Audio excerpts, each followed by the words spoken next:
একটা মসজিদে জোহর নামাজ আদায় করার পর একটা মুরব্বী মসজিদের খাটিয়া ধরে ধরে ধরে ধরে কান্না করে। মসজিদের খাটিয়া ধরে ধরে ধরে ধরে কান্না করে।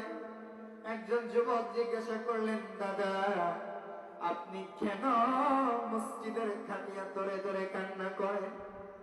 ওই বৃদ্ধ লোকটি বলতেছেন, নাতি ভাই, এই মসজিদের খাটিয়া কত মানুষের বাড়িতে যায়, এই মসজিদের খাটিয়া কত মানুষের বাড়িতে যায়, কোন দিন জানি এই মসজিদের খাটিয়াটা আমার বাড়িতে উঠে যায়, কবে জানি এই মসজিদের খাটিয়াটা আমার বাড়িতে চলে যাবে। যেদিন আমার রোগটা আমার শরীরে থাকবে না, আমার প্রতিবেশী নয়, আমার ঘরের মানুষই বলবে তাড়াতাড়ি ঘর থেকে বের করে দাও। আমার ঘরের মানুষ বলবে লাশ বেশিক্ষণ বাইরে রাখা যাবে না, তাড়াতাড়ি ঘর থেকে বের করে দাও, লাশ বেশিক্ষণ ঘরে রাখা যায় না। যখন আমাকে ঘর থেকে বের করে আনবে, ঘর থেকে বের করে এনে বড় পাতার গরম পানি করে যখন আমাকে গোসল করানো শেষ হবে, গোসল করানো শেষ হয়ে গেলে তখন গ্রামবাসীরা সমাজবাসীরাও বলবে লাশ বেশিক্ষণ বাইরে রাখা যাবে না, লাশ বেশিক্ষণ বাইরে রাখা যাবে না, তাড়াতাড়ি লাশটাকে কবরে নামাও, তাড়াতাড়ি নামাও, বেশিক্ষণ বাইরে রাখা যাবে না।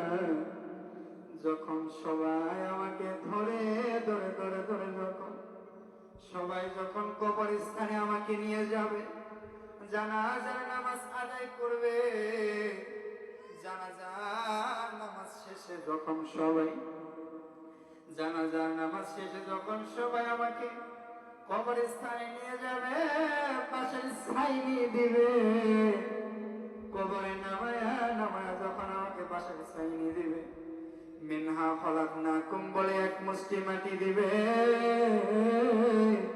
তুমি তো এই দুনিয়ার জমিনে একদিন ছিলা না। ওয়াফিহা নুঈদুকুম, অল্প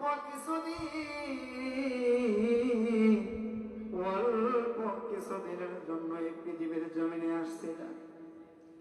ওয়ামিনহা নুখরিজুকুম তারাতান উখরা, আবার তোমাকে মাটিতে শোয়ানো হলো। সবাই যখন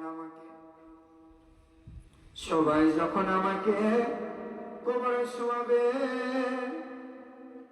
মানুষ কবরে শুয়ে শুয়ে আমাকে যখন সবাই চলে যাবে, আমার পাশ দিয়ে যখন হেঁটে হেঁটে যাবে, 40 কদম পার হয়ে গেলে আর আমি কারোর আওয়াজ শুনবো না।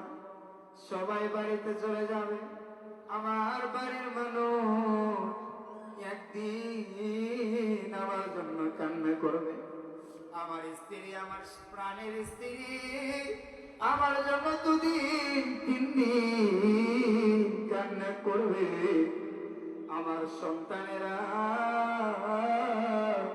আমার জন্য 1 দিন 2 দিন 3 দিন কান্না করবে, আমার আত্মীয় স্বজন একই 3 দিন আমার জন্য কান্না করবে।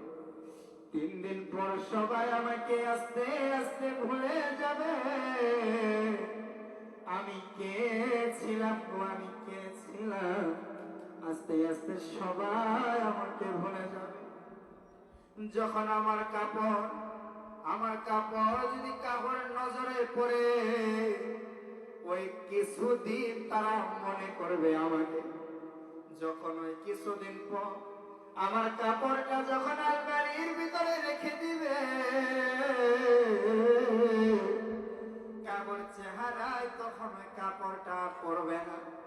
যখন উপরে কাপড়টা রাখবে, নিচের কাপড় বের করতে করতে করতে করতে যখন আমার নিচে চলে যাবে, আমার কাপড়টা নিচে চলে যাবে। কিছুদিন পর থেকে আমার কাপড়ও তারা দেখবে না, আমার কাপড়ও তারা দেখবে না, আমার কথা তারা মনে পর্যন্ত করবে না। এই দুনিয়ার মায়ায় পড়ে আজ মানুষ কত কিছু করলো, আজকে দুনিয়ার মায়ায় পড়ে আমার আল্লাহকে ভুলে গেল। এই দুনিয়ার মোহ মায়া, এই দুনিয়ার মায়ায় পড়ে মানুষ আজকে সব ভুলে গেল, কিন্তু খবরের কথা একটা বারো কি চিন্তা হয় না, মরণের কথা কি একবার চিন্তা হয় না।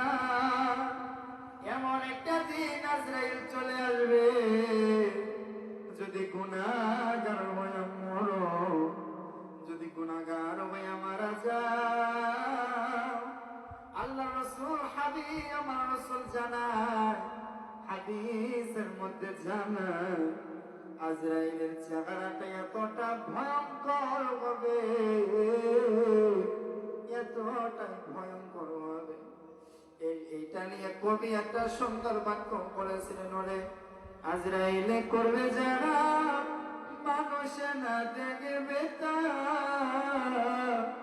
তার শাস্তি দেবে গোপনে গোপনে, তার পাপের কারণে। ওরে আজরাইলে করবে যারা মানুষ না দেখবে তার শাস্তি দেবে গোপনে গোপনে, তার পাপের কারণে। ওরে মন তুমি বুঝো খাটি, একদিন তোমারেও কোল দিবে মাটি,